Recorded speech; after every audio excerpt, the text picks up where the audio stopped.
Bonjour à tous. Voilà, donc comme régulièrement la FFPE, notre syndicat, la Fédération de la fonction publique européenne, organise différents types de conférences. Vous avez peut-être vu les différentes thématiques qu'on a abordées, que ce soit sur les questions fiscales, les questions financières, les questions de burn-out, on en revient aujourd'hui, des questions sur la politique européenne. Pas mal d'entre vous, peut-être pas ceux qui sont présents ici aujourd'hui, je ne sais pas, enfin on a eu beaucoup de demandes pour renouveler nos conférences sur la thématique du stress au travail, de la difficulté à gérer le stress, à gérer la complexité des tâches, le changement, l'adaptation à différentes situations de travail. Et on a eu le plaisir de rentrer en contact avec Madame Massenheim, qui est psychologue clinicienne et neuropsychologue, qui expliquera un peu plus en détail son portefeuille de compétences. Et donc on a décidé d'organiser cette conférence sous un angle un peu différent de ce qu'on faisait sur le burn-out, pour voir différentes approches, différentes manières d'appréhender la question et éventuellement de résoudre les problèmes qu'on peut avoir de stress au travail. Et vu l'affluence aujourd'hui, on peut se dire qu'en effet c'est une problématique qui intéresse beaucoup, qui concerne pas mal d'entre vous, pas mal d'entre nous. Et donc on a fait, je pense, le bon choix de réorganiser une telle conférence. J'espère qu'elle vous satisfera et qu'elle vous donnera plein de pistes et d'ouverture sur ces questions qui nous affectent et qui peuvent affecter notre santé surtout. Voilà, donc mon nom est Pierre-Philippe Bacry, je suis président de la FFPE. Ma collègue Lydia Stella est aussi membre de notre conseil d'administration, secrétaire politique de l'organisation, bientôt président, parce que moi je passe ma main au 1er janvier, c'est lui qui reprend. Voilà. Mais c'est pas pour nous que vous êtes venus, c'est pour Madame Massenheim principalement, donc je vais lui laisser très vite la parole pour qu'elle se présente et qu'elle nous introduise directement le sujet. Donc bonjour à tous, alors j'ai pas l'habitude des micros comme ça, donc si vous m'entendez pas bien, vous me faites signe. Merci à tous et toutes d'être nombreux et présents pour cette conférence. Donc je vais vous parler en fait du surmenage et du burn-out, mais j'ai voulu un petit peu sortir de tout ce qui se fait sur le sujet, parce qu'il y a beaucoup de choses qui se font sur le sujet, et principalement en fait vous le présenter dans sa partie que je considère en tout cas la première étape et la plus importante, qui est la partie physiologique. Autour de ça en fait toutes les idées reçues qui tournent sur le sujet. Donc c'est vraiment en fait pour moi la base pour comprendre les premiers symptômes, pouvoir réagir le plus vite possible et comprendre aussi en fait ce qu'on peut mettre en place, parce qu'il y a plein d'outils qui existent pour traiter le stress ou traiter le burn-out, mais si on ne comprend pas à quoi ils servent ou qu'on ne sait pas comment les utiliser, ben ça sert strictement à rien. Donc c'est en tout cas l'objectif de la conférence. Alors en deux mots, donc qui je suis, donc en effet je suis psychologue et neuropsychologue. Alors la neuropsychologie se situe entre les neurosciences et la psychologie. Sa spécialité c'est le cerveau, je vais beaucoup vous parler du cerveau aujourd'hui, et l'influence de ce cerveau sur les comportements et ou sur la biologie. Donc c'est vrai que c'est vraiment une discipline qui se situe entre le côté médical et le côté psy. Si on doit me situer, en fait, je suis plutôt dans ce qu'on appelle la thérapie brève et dans un courant qui s'appelle les thérapies cognitivo-comportementales. C'est un courant qui est vraiment axé sur le présent, qui est axé solution. C'est vrai, comme je dis toujours, je ne creuse pas en consultation le pourquoi du comment, c'est intéressant, mais il y a d'autres gens qui sont meilleurs que moi pour ça. En termes d'outils, en fait, j'utilise des outils cognitifs, c'est-à-dire qui agissent sur le cerveau, et également, en fait, tout ce qui est reprogrammation des comportements. À côté de ça, j'ai une boîte à outils avec différentes choses. Donc, je suis aussi kinésiologue pour ceux qui savent ce que ça veut dire. Donc, qui agit sur les réactions de stress comme indicateur. Je travaille beaucoup, j'en parlerai à la fin si j'ai le temps, avec la cohérence cardiaque, les techniques de visualisation, etc. Donc, ça, c'est pour me présenter. Alors l'objectif de cette conférence, donc c'est vrai qu'on en parle beaucoup, c'est un peu un effet mode, il y a beaucoup de gens qui s'interrogent sur qu'est-ce que c'est finalement réellement. Il y a beaucoup d'idées reçues aussi sur finalement le burn-out, c'est un prétexte pour ne pas prendre un petit peu de vacances, ou d'autres idées sur l'aspect psychologique, sur le type de personnalité plutôt faible qui n'arrive pas à tenir et qui s'écroule. Donc le but était vraiment en fait de pouvoir répondre à ces trois idées reçues. Donc j'ai structuré la présentation dans ce cadre-là. La première partie, qui sera la plus longue, vise en fait à vous faire comprendre de manière, j'espère, accessible, vous n'hésitez pas à m'interrompre si ce n'est pas le cas, le stress et ses conséquences, et vraiment en tant que réalité en fait physiologique avant tout. C'est une vraie maladie, et c'est vrai que souvent, quand on regarde tout ce qui s'écrit sur le sujet, on parle de l'aspect psychologique et de l'importance de creuser comment est-ce qu'on en est arrivé là. Oui, sauf que quand vous êtes grippé, vous êtes une loque au fond de votre lit, vous n'avez pas en fait à ce moment-là l'énergie pour commencer à réfléchir qu'est-ce qui fait que vous avez attrapé ce microbe et comment vous pouvez vous en protéger. L'épuisement, c'est la même chose quand on est en fait au fond du trou, quel que soit le stade. Avant tout, il faut se remettre en état. L'aspect psychologique, c'est important et je m'en occupe aussi en consultation, mais dans un deuxième temps. Donc moi, je vais vous parler du premier temps avec tous les symptômes qui sont typiques pour que vous puissiez avoir des indices de comment est-ce que vous passez en fait la réalité sombre, on va dire. Donc ça va être la première partie. La deuxième partie, c'est vraiment donc, de sortir des idées reçues qui circulent sur le sujet. Et la troisième, c'est du coup d'inciter de vous prendre en charge le plus tôt possible, parce que comme c'est une maladie physiologique, comme la grippe, au plus vous la laissez s'installer, au plus à un moment donné vous en payez les pots cassés. Et donc ici, en fait, physiologiquement, dès que vous comprenez les signaux d'alerte que je vais vous présenter, il faut directement en fait aller consulter ou vous faire prendre en charge par un médecin généraliste dans un premier temps. Voilà.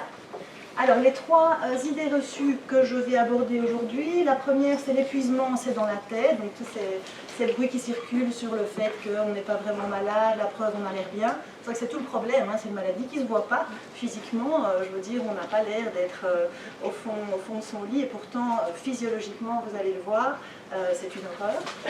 La grande deuxième idée reçue qu'on va aborder, c'est vraiment tout l'aspect psychologique en termes de profil, c'est-à-dire l'épuisement, c'est un signe de faiblesse. Il y a beaucoup d'associations aussi avec la dépression. Moi, j'ai des gens qui arrivent en consultation qui sont depuis 15 ans sous antidépresseurs avec 36 000 anxiolytiques, alors qu'en fait, ils sont juste épuisés. Et ce n'est pas du tout la même chose. Un antidépresseur, dans le cas d'un épuisement, ne sert pas à grand-chose, en fait, en tout cas, dans les phases du début. La troisième grande idée reçue que je vais aborder, c'est que quand on est épuisé, c'est vrai qu'il y a toujours les bons conseils de il faut se bouger, il faut se reposer, et finalement il faut se bouger pour essayer de s'en sortir. Je vais vous expliquer que les deux aspects ne sont pas vrais. Je pourrais indiquer qu'il y a des places encore disponibles ici, sur au fond de la salle là-bas, pour ceux qui sont debout.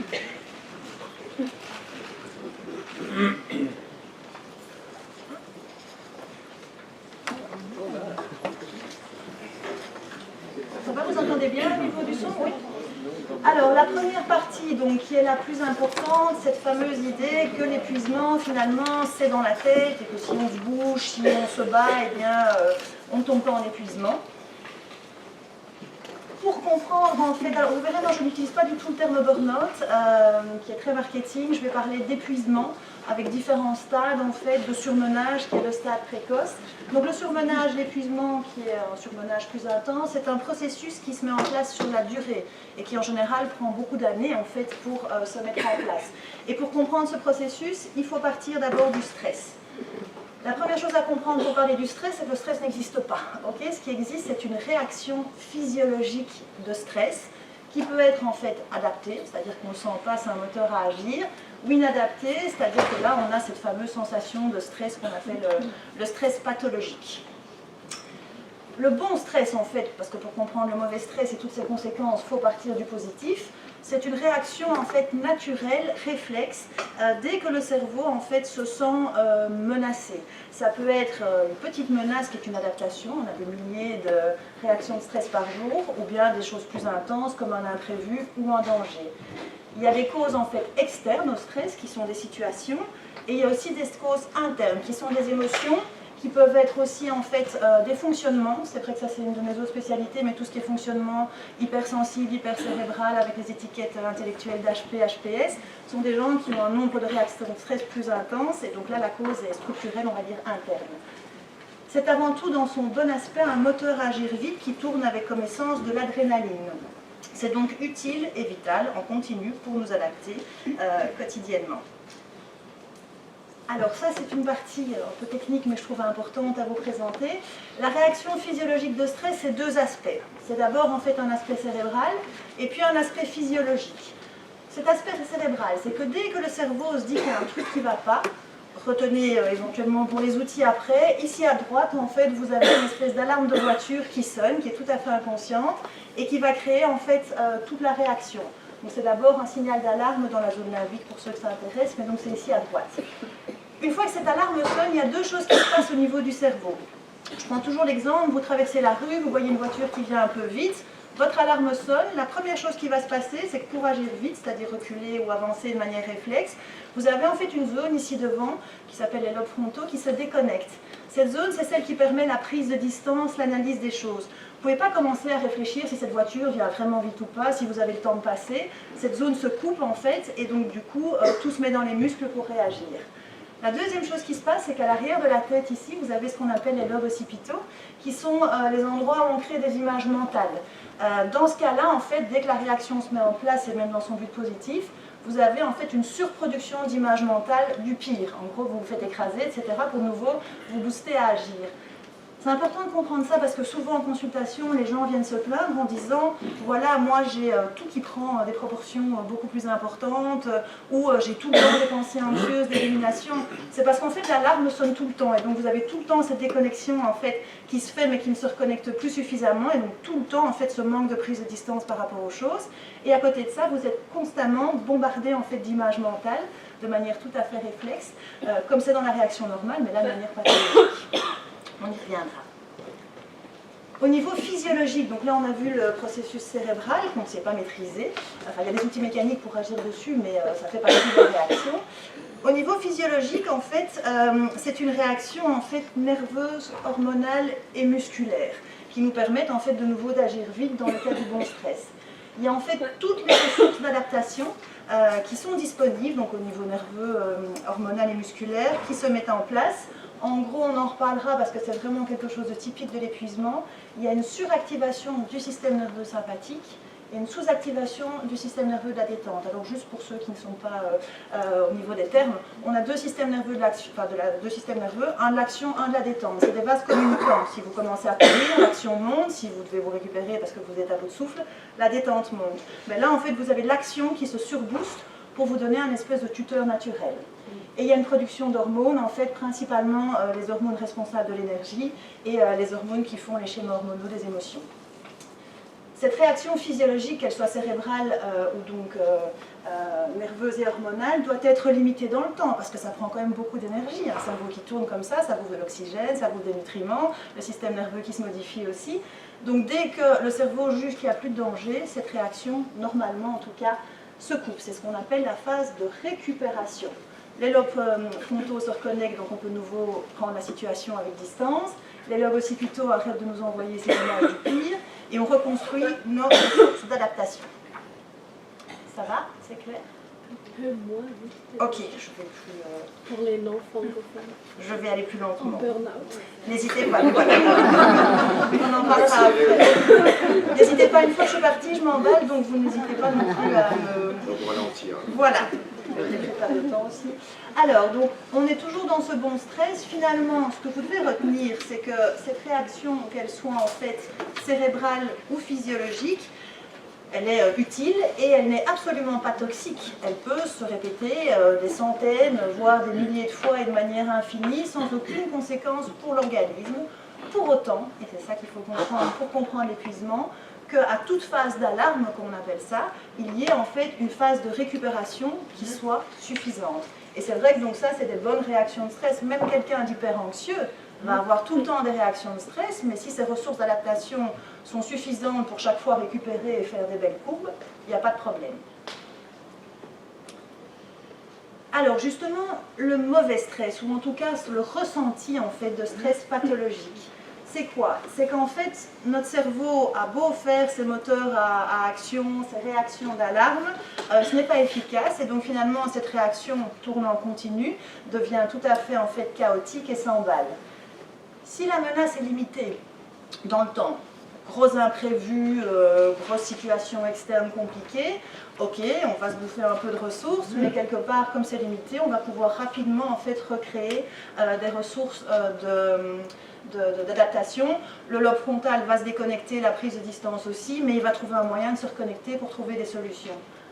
Le problème vient quand la menace en fait est importante, continue ou répétitive. C'est les situations dans lesquelles vous ne trouvez pas en fait de solution, les surcharges de travail qui, malgré les discussions, continuent en fait à se surcharger. Ça peut être le cas des harcèlements, ça peut être le cas de plein de choses qui font que finalement l'alarme sonne tout le temps. Le cerveau en a marre de tout le temps l'allumer et l'éteindre, ben, il la laisse allumer tout le temps.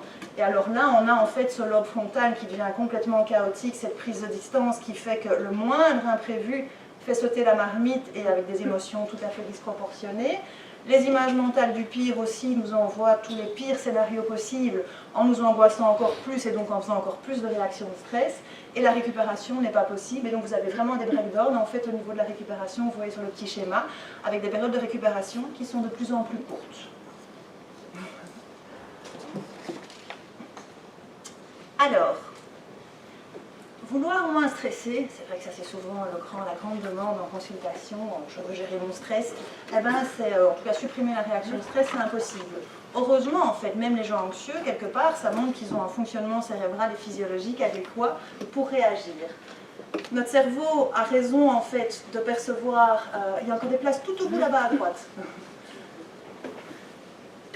Notre cerveau en fait a des raisons qui lui sont propres de percevoir en fait des menaces et de vouloir s'y adapter. Cela montre en fait un fonctionnement adéquat. Comme je dis toujours, tournez beaucoup, quelles qu'en soient les raisons. C'est pas grave, pour autant en fait que les ressources soient suffisantes. C'est la première chose que moi je teste en consultation, c'est quelles que soient les plaintes, que ce soit un fonctionnement anxieux, structurel ou des causes externes, c'est de voir les ressources de fond.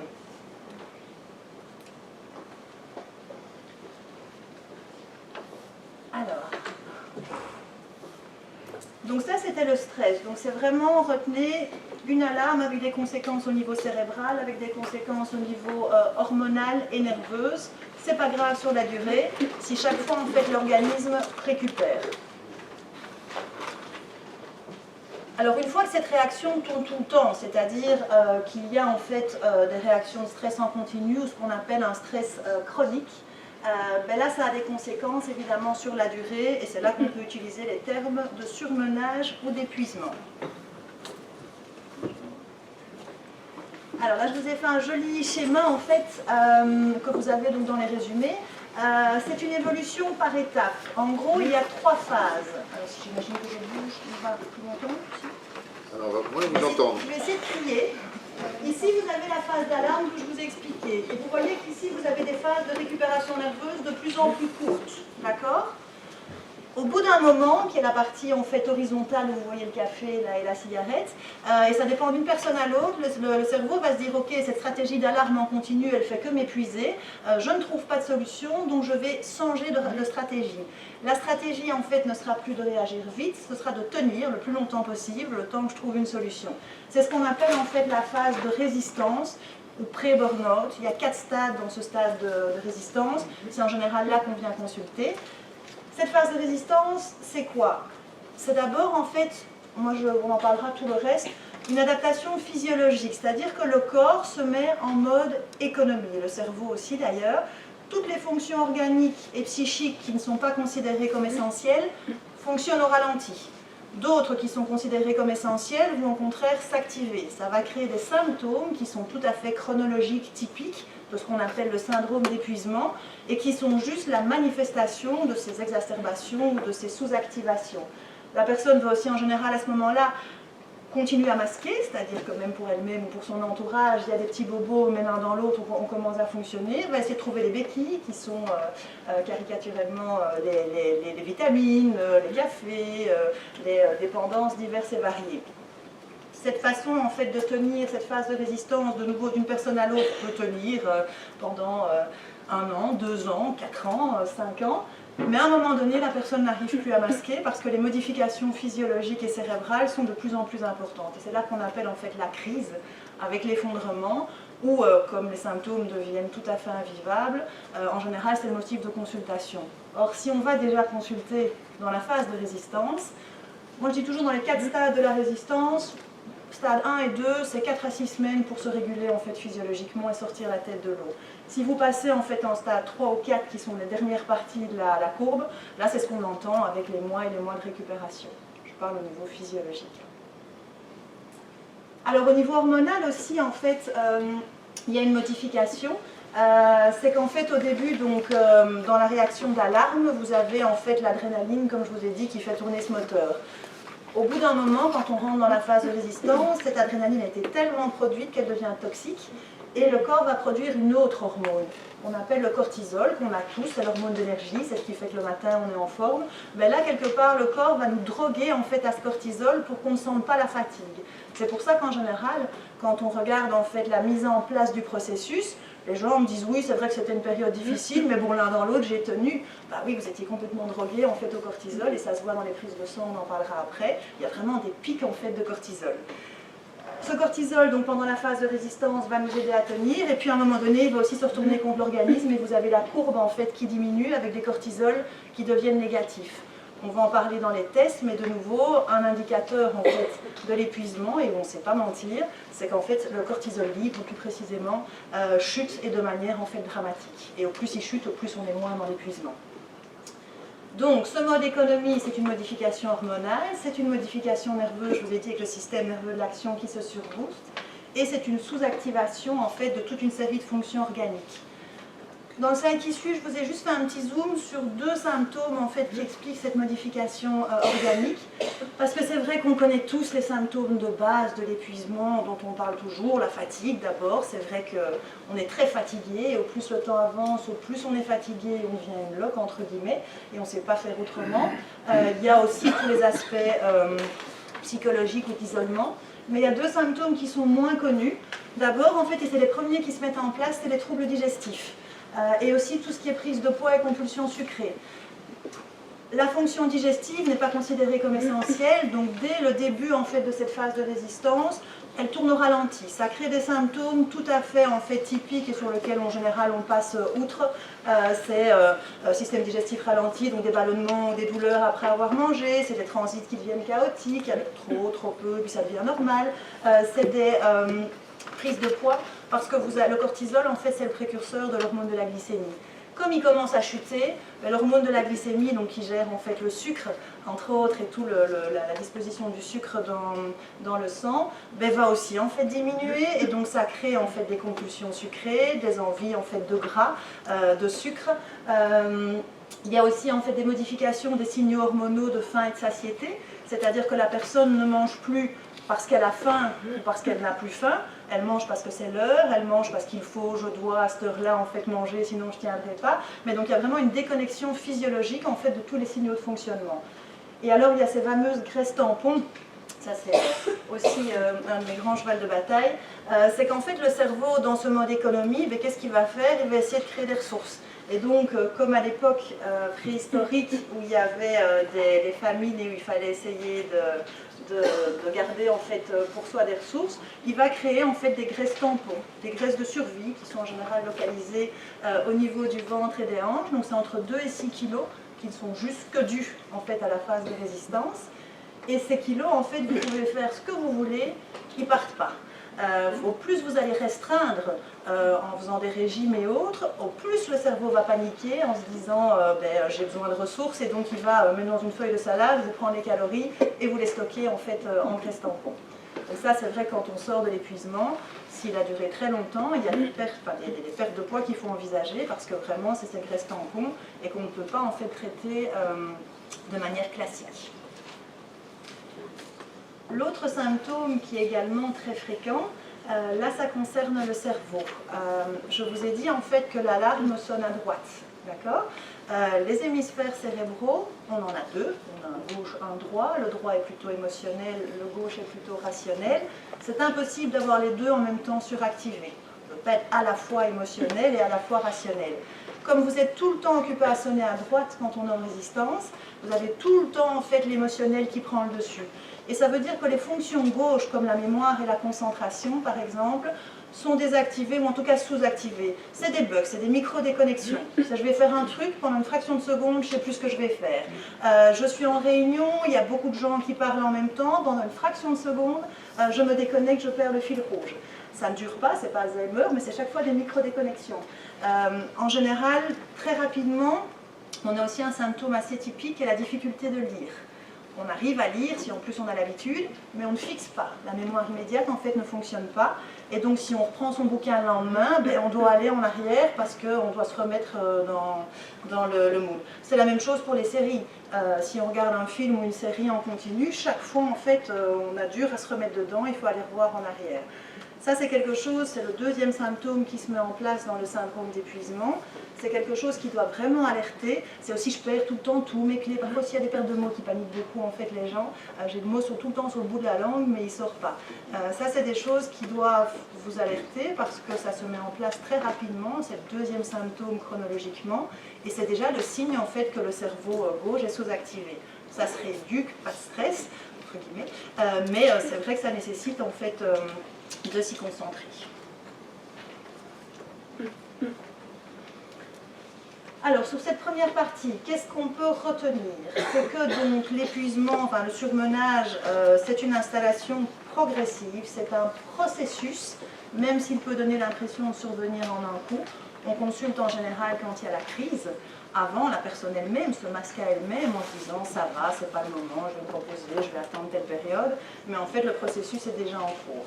C'est un processus qui se met en place sur des années. Okay, c'est pas souvent, on dit « ah, mais c'est là que ça a commencé, il y a 2 ans, j'ai eu telle chose au travail et au privé ». Souvent, on voit que c'est encore antérieur et que là, il y a déjà eu une première crise.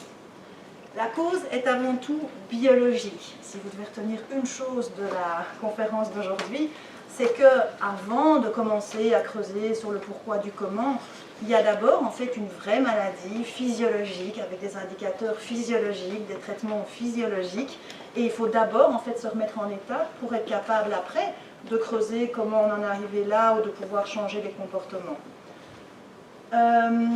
Le corps donc, se met en mode économie, c'est ça en fait finalement la maladie. Moi je compare toujours ça à une mononucléose ou un cytomégalovirus, c'est la même chose. Vous auriez une mononucléose, vous ne vous poseriez pas la question, vous resteriez dans votre lit et vous diriez ok ça doit passer.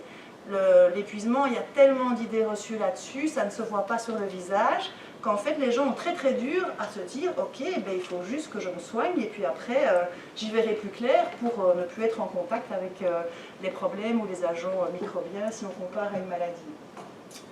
Ce qui explique aussi qu'au plus on avance dans ce processus de résistance, au plus parfois il y a des longues périodes nécessaires pour s'en remettre. Il est donc très important de réagir suffisamment rapidement.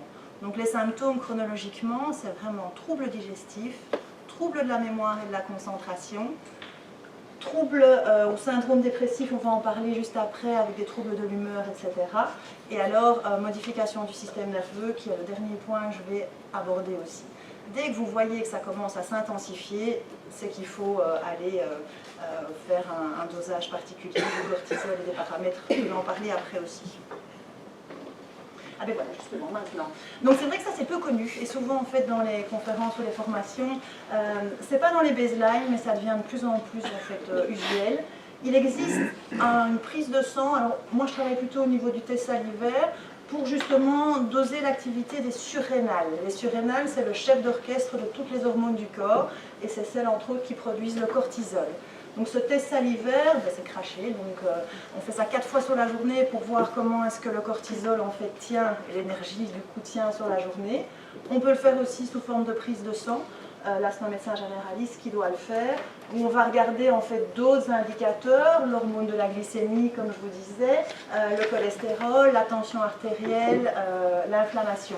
Mais rien que déjà le test salivaire, ça coûte pas cher, c'est 40 €, ça permet déjà de diagnostiquer en fait le stade où vous êtes. Une fois qu'on voit que le cortisol est perturbé, on va analyser les autres hormones qu'on appelle en fait les neurotransmetteurs, ça c'est sanguin ou urinaire, pour évaluer en fait les troubles du rythme veille-sommeil, les hormones de plaisir, on va en parler juste après, qui sont aussi en fait perturbées par cette attaque physiologique.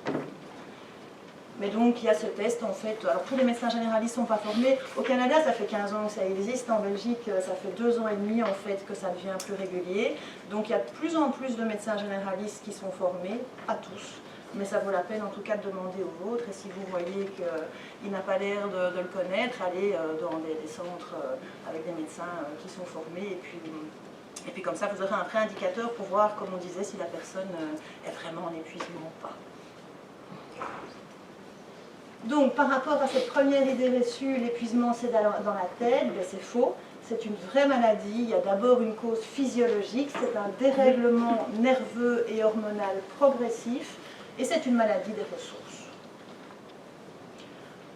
On laissera une grande période à la fin, enfin une grande période, on laissera une période pour poser des questions. Est-ce que vous avez, enfin c'est clair ici en fait au niveau, parce que pour comprendre la suite, oui? Si vous n'êtes pas trop vite, je crois que c'est bon. J'essaie de raccourcir. J'essaie de calmer mon cerveau. Alors, la deuxième partie. La deuxième idée reçue qui vient souvent quand on parle d'épuisement, c'est qu'en fait c'est un signe de faiblesse psychologique. Ce sont des personnes fragiles qui craquent et que c'est une sorte de dépression, y compris d'ailleurs parfois par les médecins généralistes qui direct mettent des antidépresseurs, c'est qu'ils n'ont pas compris en fait la maladie, en tout cas dans ces dernières recherches. L'épuisement, alors au niveau donc du profil psychologique, parce qu'on en parle et c'est vrai qu'il y a quand même un profil type, l'épuisement peut toucher tout le monde. Donc en effet, ce n'est pas les personnes les plus sensibles ou fragiles. Au contraire, moi j'appelle ça des bulldozers. Ce sont des personnes qui en fait par leur histoire sont programmées à tenir, à avancer. C'est des gens qui fonctionnent avec des « il faut »,« je dois »,« si je ne le fais pas ». Donc ils sont très avec ce qu'on appelle des instances externes. C'est aussi des gens, puisqu'elles ont tout le temps ce moteur à agir qui tourne, qui sont jugées extrêmement actives, extrêmement dynamiques, toujours là à réagir. Elles ont un autre aspect sous cette carapace de bulldozer, c'est que c'est souvent des gens extrêmement sensibles, avec un profil anxieux, empathique, qui sont très fort tournés vers les autres. Et donc, qu'est-ce qui se passe? C'est qu'à force de toujours avancer et tenir, on ne regarde pas trop sur le côté. Sur le côté, il y a quoi? Il y a nos envies, nos besoins, nos fonctionnements, enfin nos codes de fonctionnement physiologique. Et quand on regarde sur le côté, on regarde les autres. Et donc, quelque part, c'est des gens qui sont des candidats types à ce qu'on appelle la fatigue chronique, parce qu'ils se font tout le temps bouffer leurs ressources, soit par eux-mêmes dans l'action, soit par les autres, en fait, dans cette empathie exacerbée. Ça, c'est vrai que c'est un profil type, c'est pas pour ça que c'est une généralité, mais il y a en tout cas ce profil psychologique. Donc c'est des gens qui perdent plus de ressources que la normale, même s'ils ont l'air extrêmement actifs. Alors oui, j'ai pas expliqué ça. Il y a deux choses qui se passent en fait dans ce type de personnalité. C'est qu'à force d'être tout le temps dans l'action ou tout le temps vers les autres, ils développent ce qu'on appelle un seuil de tolérance pathogène. C'est-à-dire là où n'importe qui se dirait « bon ok, je commence à solidement me sentir mal », eux ils ont une capacité à se dire « bah non, j'ai pas le choix, il faut, je dois, je continue à avancer ». Et finalement, quand ils ne savent plus avancer, c'est que c'est déjà beaucoup trop tard. Ils ont une espèce de déni des symptômes. Et ça c'est important après, de le retravailler, une fois qu'on a sorti la tête de l'eau, parce que ce seuil de tolérance, il faut le reprogrammer, et ça c'est la neuropsycho. L'épuisement a des conséquences, et uniquement des conséquences, j'insiste, à terme psychologique. Parce que ce mode de fonctionnement économique, l'économie, influence en fait aussi la production hormonale, et plus précisément les hormones de plaisir. Le plaisir, c'est pas essentiel quand on est dans la survie, en fait, même au début. Ben, je veux dire, le cerveau, c'est pas sa priorité. Donc, on voit de nouveau dans les prises de sang spécifiques une baisse, en fait, des hormones de plaisir. Ça implique quoi? Ça implique d'abord un ressenti moindre de plaisir dans des choses, en fait, qu'on aimait bien pourtant faire. Ça peut faire penser, en fait, à une dépression, sauf que la cause est différente. Mais donc, on a en effet une baisse de plaisir.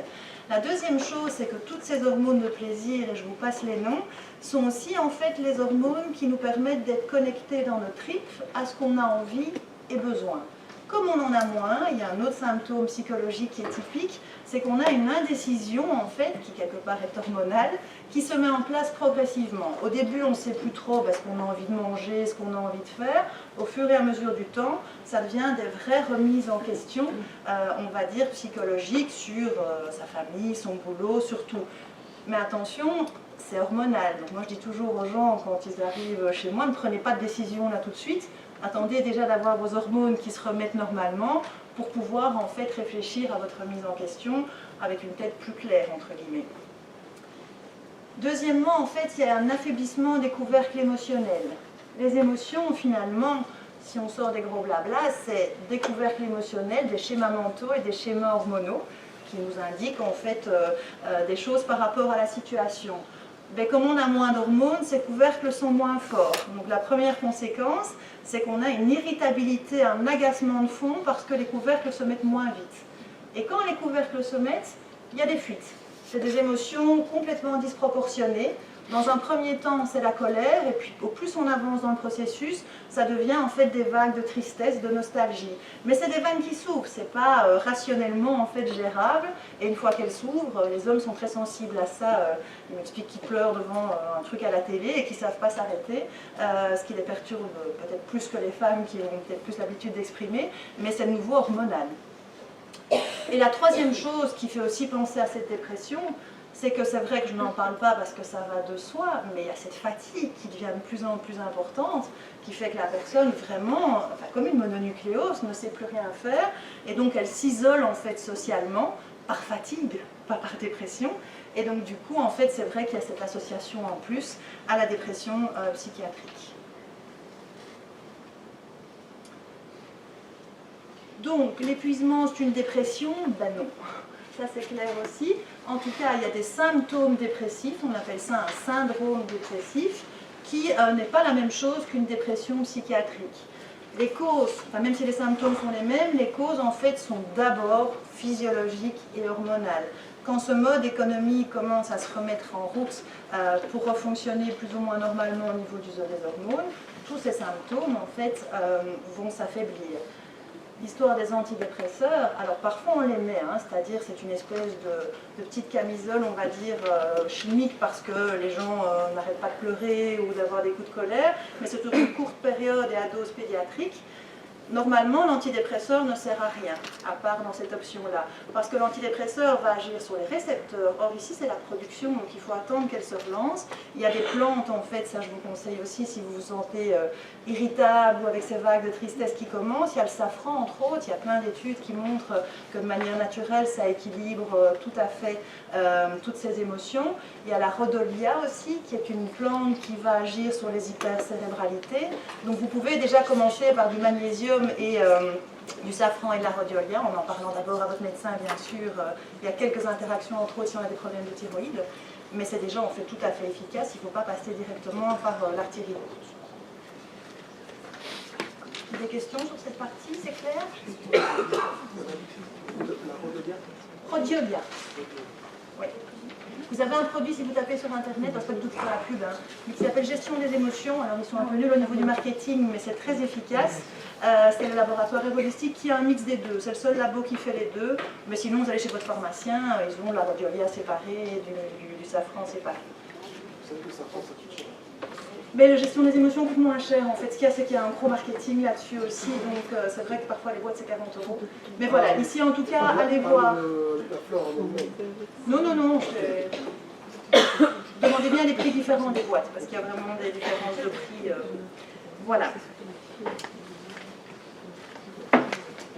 La troisième idée reçue, qui est plus en fait pour l'entourage, c'est l'idée que quand on est épuisé, il faut bien sûr se reposer, mais il faut aussi se bouger. Et finalement, on dit aux gens, allez, bouge-toi, sors, vois du monde, mets-toi au sport, au yoga, etc.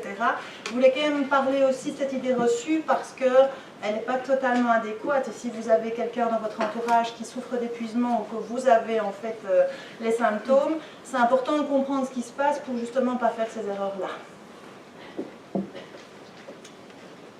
Je vous en ai parlé rapidement au début, mais je voudrais en reparler de manière un peu plus calme et intense ici.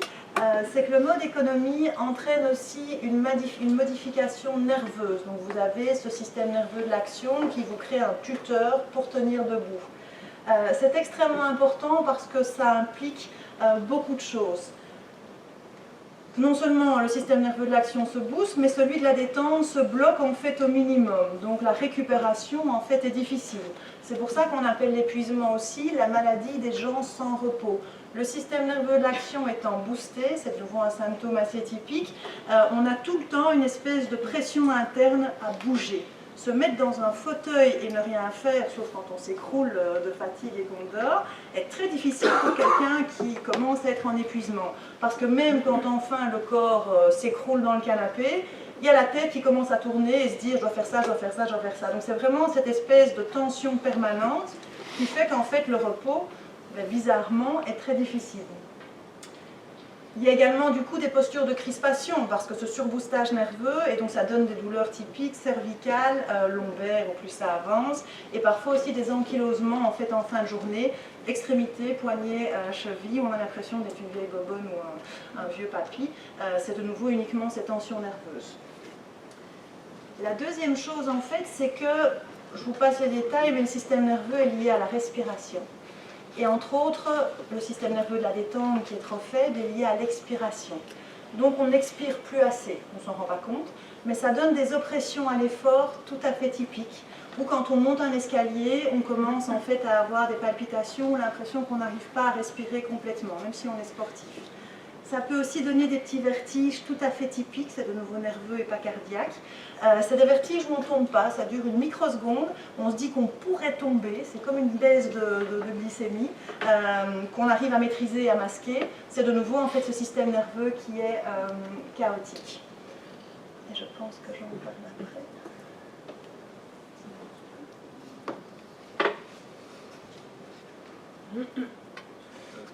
Ah voilà. C'est pas grave. Donc la première chose, c'est cette tension, donc la maladie des gens sans repos. Il y a ces oppressions, ces vertiges. Ça peut créer aussi des acouphènes qu'on appelle pulsatiles. Le soir, quand on se couche, on a l'impression d'entendre son cœur ou d'avoir une machine à laver en fait à côté. C'est de nouveau aussi typique de ces modifications. Et la dernière grande modification, quand ça fonctionnera, c'est les troubles du sommeil. Alors, je n'ai pas le temps de le faire en détail, mais on vous a donné un bel article sur les troubles du sommeil. Finalement, en fait, bien dormir. Il faut que le système nerveux de la détente s'enclenche suffisamment pour que d'une part on puisse s'endormir et qu'après, en fait, on ait suffisamment de phases de sommeil profond. Là, en fait, comme vous avez ce système nerveux de la détente qui se diminue en fait au maximum, même si vous vous écroulez de ce qu'on appelle le sommeil noir, en fait, des épuisés, toutes les études montrent qu'en fait, il n'y a plus suffisamment de phases de sommeil profond.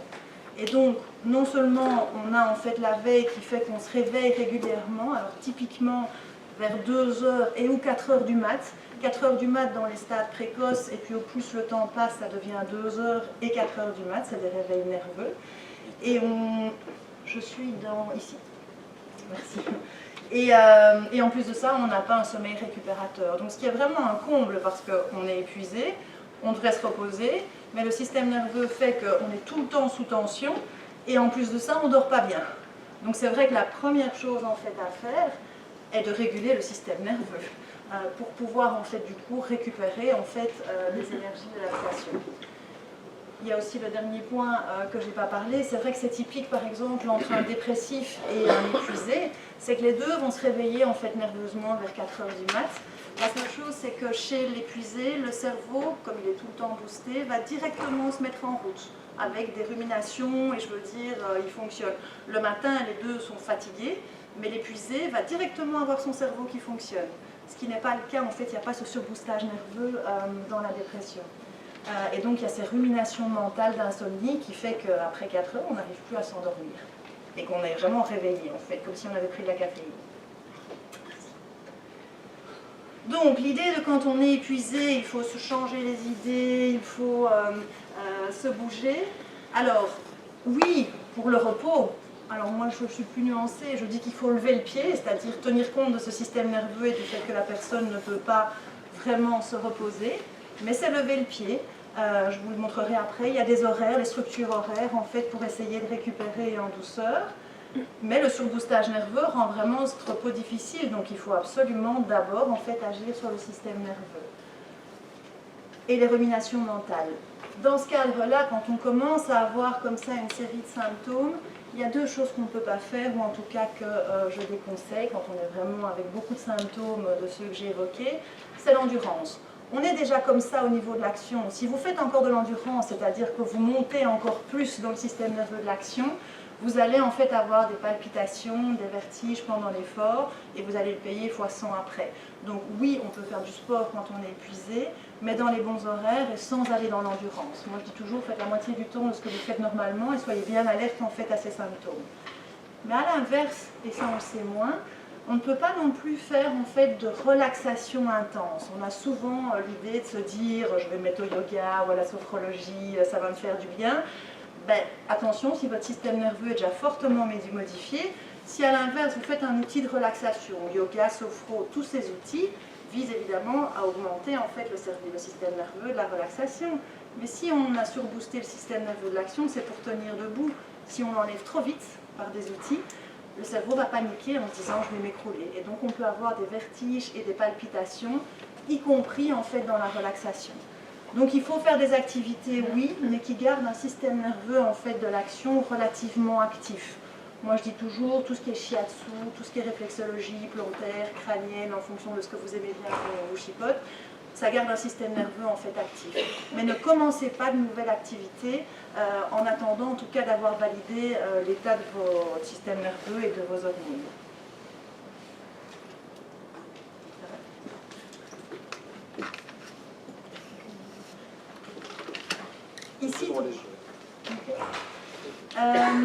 Ici, donc, j'ai présenté le contenu, on va dire, physiologique.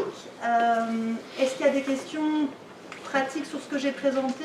Comme il reste un tout petit peu de temps, j'ai juste 2 slides que je voudrais vous montrer sur des outils un peu concrets, parce que là c'était théorique, mais c'est de savoir, ok, qu'est-ce qu'on fait finalement quand on a tout ça. Mais est-ce qu'il y a déjà des questions sur ce qui a été présenté ici? Peut-être les questions. Sur la compréhension en tout cas. Ok. Donc ça c'est 2 petits slides pratiques. Alors je vais d'abord la conclusion. Pour conclure, donc des symptômes tristement typiques mais souvent méconnus en tout cas. Je vous ai fait la liste, en fait vous l'aurez dans le résumé. Il y a bien sûr l'intense fatigue qui est la base, mais le dérèglement nerveux et hormonal entraîne aussi, et donc là je vous l'ai mis de manière chronologique. C'est-à-dire d'abord tout ce qui est troubles digestifs, prise de poids, etc. Des troubles de l'attention et de la mémoire, cette tension permanente avec cette impossibilité en fait de se reposer même si on est crevé, des vertiges, des palpitations, des acouphènes donc plutôt pulsatiles, donc c'est basse, des symptômes dépressifs mais qui ne sont pas en fait une dépression, et des troubles immunitaires, intolérance alimentaire. C'est que quand on est assez loin en fait dans le processus, dans ce mode économie, le système immunitaire aussi commence à ralentir, et donc il y a toute une série de petites bobos immunitaires. Ça peut être des problèmes de peau, ça peut être des mycoses digestives, ça peut être toutes les chouettes choses, des recrudescences de la mononucléose si on en a eu, ça ne vous inquiétez pas, dans les prises de sang, ça disparaît d'une prise de sang à l'autre, mais donc il y a des aspects chaotiques comme ça immunitaires. Rhinite, des allergies. En cas d'épuisement, il faut donc laisser le corps d'abord se remettre physiologiquement afin d'entreprendre quoi d'autre. Donc il faut vraiment bien lui remettre des ressources pour que la personne ait l'énergie nécessaire après pour reprogrammer ses comportements, se remettre en question. Pour tenir et s'en sortir, la personne doit d'abord en fait et en priorité réguler son système nerveux et valider avec un médecin si les symptômes sont déjà très importants, tout le dérèglement hormonal, donc c'est cette analyse des neurotransmetteurs. Il faut en fait qu'elle puisse régénérer et reconstituer ces fameuses énergies d'adaptation. Sinon vous pouvez creuser le pourquoi pendant des années, en attendant vous serez toujours mal. Troisièmement, en fait, une fois que les ressources de fonds auront été en fait remises et adéquates, alors en effet il y a la deuxième partie de la prise en charge qui concerne en fait la reprogrammation des comportements, la reprogrammation du seuil de tolérance et essayer de comprendre en fait comment ne plus jamais retomber aussi loin. Mais moi je pars toujours du principe que si on a bien compris l'aspect physiologique, on ne se laissera plus jamais retomber aussi loin parce qu'on est très alerte sur les symptômes comme une maladie et dès que le cerveau va voir qu'il y a de nouveau un symptôme et qu'on les connaît et qu'on a bien compris ce qui se passe, il va nous faire un gros symptôme pour nous dire ok là c'est bon, prends-toi directement en charge. Alors, au niveau des outils, j'en ai 2. Alors ici, c'est un tout bête, mais quand vous sentez que vous êtes un peu surmené, on va dire, qui sont les premiers stades, que vous commencez à avoir des petits symptômes comme ça qui commencent un peu à vous empêcher de fonctionner, la première chose à faire, c'est de structurer son système nerveux. Il y a des phases horaires, en fait, des phases nerveuses qui sont les mêmes chez tout le monde, où on a plus de ressources et d'autres où on en a moins.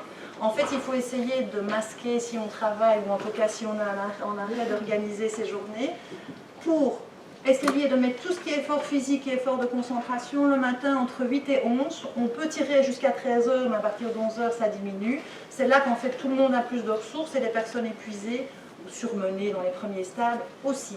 Donc tout ce qui est grosse réunion, tout ce qui est trajet en voiture, le Carrefour, le Deleuze ou autre, pour le côté privé, on essaye en fait de faire ça le matin.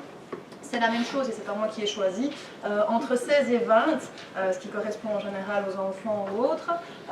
C'est aussi une période up, entre guillemets, où tout le monde a plus de ressources.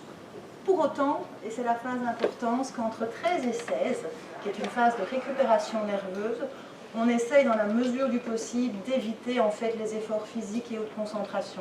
Moi j'appelle ça la période bébé, c'est pas pour rien, c'est une période en fait où on fait la sieste, c'est parce que la récupération nerveuse est accentuée.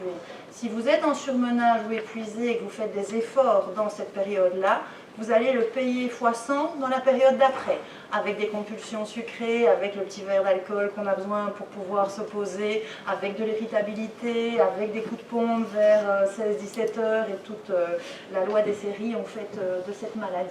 Donc cette phase en fait, de récupération entre 13 et 16, quand vous ne bossez pas, essayez en fait éventuellement de faire des siestes, mais minutées, pas plus d'1h30, sinon vous déréglez tout votre système nerveux. Si vous n'arrivez pas à dormir parce que vous êtes surboosté, au moins vous posez, faire des activités calmes, plus automatiques si vous bossez, plus administratives, mais pas des grosses réunions avec 15 personnes, quoi.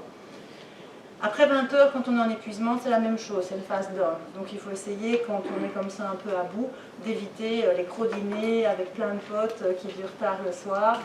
C'est pas toute la vie, c'est juste le temps de récupérer.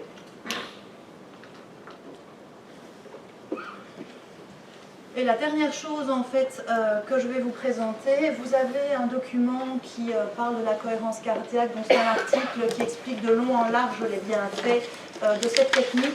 Ici je voulais juste vous présenter, pour moi c'est un outil en fait de fond qui permet de réguler le système nerveux sans produits chimiques et qui permet en fait de déjà faire une régulation hormonale de base. Donc pour moi c'est vraiment un outil super, c'est le premier que j'utilise en consultation en attendant le bilan. C'est une application que vous pouvez télécharger sur votre téléphone, elle s'appelle RespiRelax Plus. Si vous allez sur Google, vous verrez qu'il y a 36 000 études, d'applications sur la cohérence cardiaque.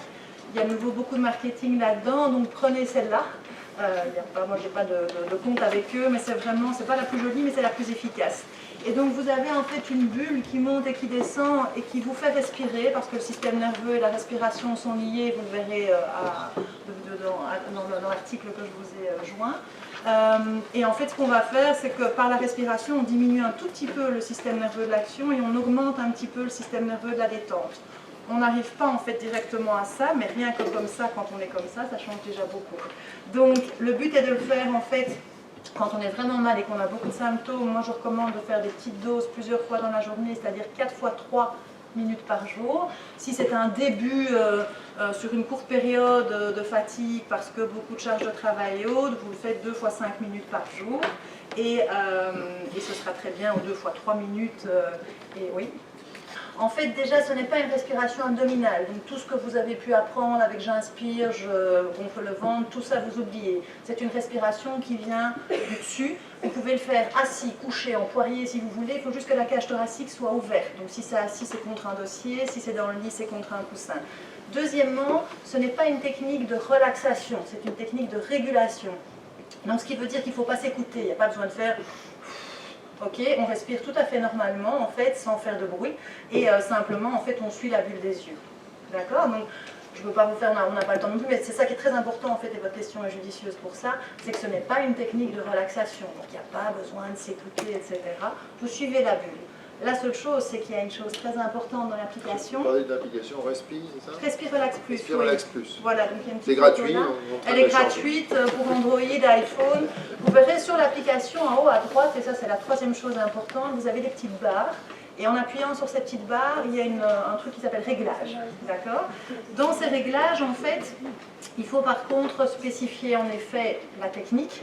Quand on est surmené ou en épuisement, vous mettez 3 minutes en durée et vous verrez il y a des icônes qui présélectionnent en fait le tout et vous faites l'icône relaxant. Vous allez me dire oui, vous venez de dire que c'est pas de la relaxation, c'est le terme qu'ils ont utilisé, mais ça n'a rien à voir, c'est de la régulation. Donc c'est celui qui fait 4 secondes d'inspiration, 6 secondes d'expiration. Et donc vous faites simplement ça. Vous verrez en 48 heures, vous avez déjà en fait une baisse de cette tension nerveuse. En une semaine, vous allez déjà en fait avoir des hormones de plaisir, entre autres la sérotonine là, qui gère la glycémie, qui va se remettre en fait doucement en place. Et il faut 3 à 4 semaines pour que l'effet en fait soit maximum. Donc vous avez vraiment tout un détail dans la... Est-ce que l'on atteint un état de conscience modifié? S'il vous plaît, rappelez comme ça les autres collègues vous entendent.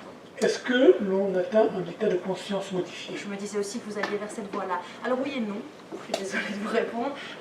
On fait surtout une régulation nerveuse maintenant. Tout ce qui est en fait pleine conscience agit avant tout sur le cerveau, va aussi en fait activer le système nerveux de la détente, mais pas pareil. Ici, c'est vraiment une régulation nerveuse. Quand on est en épuisement, tout à fait platement, tout ce qui est pleine conscience, qui sont des super techniques, hein, je les utilise aussi, mais sincèrement, ça calme juste en fait un petit peu, ça change les idées, on va dire, et ça relaxe, mais ça ne régule pas. Ok, donc c'est toutes des techniques pour moi, si on est habitué, il faut continuer à les faire, ça continue à faire du bien, mais ce n'est pas le type de technique, quand on a la tête complètement dans l'eau, il faut attendre les 4 à 6 semaines, et puis c'est des super outils. Mais donc oui et non, ça relaxe en fait, ça agit un petit peu, ça calme les réactions de stress, mais ce n'est pas le même objectif. On va déjà vous remercier pour cette présentation très complète.